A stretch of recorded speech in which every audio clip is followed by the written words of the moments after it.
Hôtel du Nord est tiré d'un roman, paru en 1929, d'Eugène Dabi, un écrivain populiste qui mourut de la scarlatine durant l'été 1936 lors d'un voyage en URSS où il accompagnait André Gide.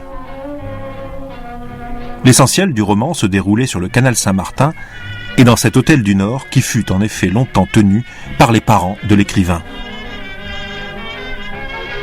Un jour, le producteur Joseph Lukasiewicz proposa à Marcel Carné de tourner un film avec Annabella. Annabella était alors la plus grande vedette féminine du cinéma français. La légende voulait que les films dans lesquels elle jouait se vendaient bien à l'étranger, surtout dans les pays d'Europe centrale.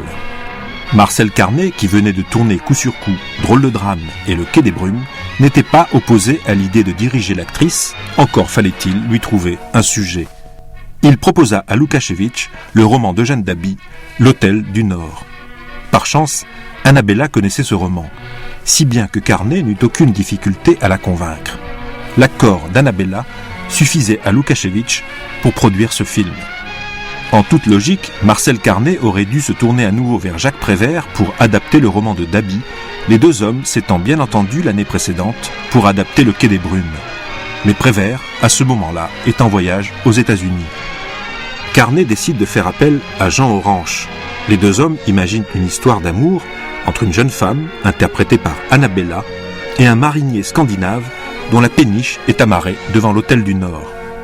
Pour l'écriture des dialogues, Carné fait appel à Henri Janson, qui propose d'emblée de développer les deux personnages à l'origine secondaire dans la version de Jean Orange.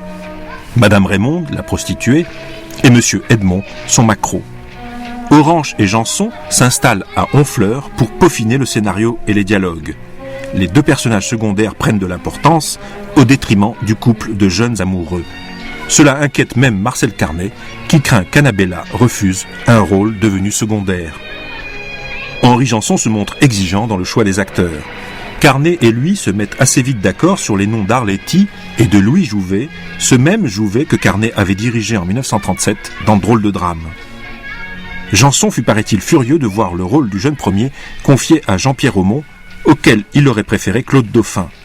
Il se résigna, mais prit sa vengeance, raconte Marcel Carné, en écrivant pour le personnage du jeune amoureux suicidaire des dialogues assez médiocres. À la grande satisfaction de Carné, Annabella accepta le scénario de Jean Orange et Henri Janson.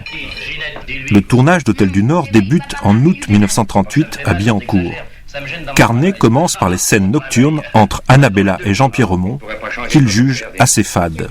Il enchaîne avec les scènes entre Jouvet et Arletty dans la chambre de l'Hôtel du Nord. Carné se montre angoissé.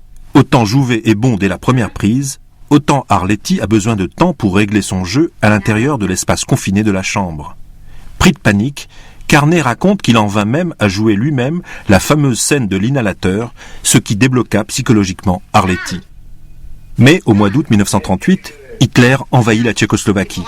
C'est le point de départ d'une escalade qui va entraîner l'Europe vers la guerre. Plusieurs techniciens du film sont enrôlés dans leurs unités respectives. Puis c'est au tour de Jean-Pierre Aumont d'être mobilisé, ce qui nécessite une modification du plan de tournage du film. À sa sortie, Hôtel du Nord fut bien accueilli, mais moins bien que Le Quai des Brumes. L'essentiel du succès se porta sur Arletty et Louis Jouvet, au détriment du couple de jeunes premiers, constitué d'Annabella et de Jean-Pierre Aumont. Il faut dire, raconte Carné dans son livre La vie à belles dents, qu'Arletty était l'âme du film. Non seulement elle faisait passer, mais elle transcendait certaines répliques, certains mots d'auteur que je n'aimais guère à cause de leur pittoresque outré, comme la fameuse atmosphère à laquelle son talent, sa magie d'artiste, firent le succès que l'on sait.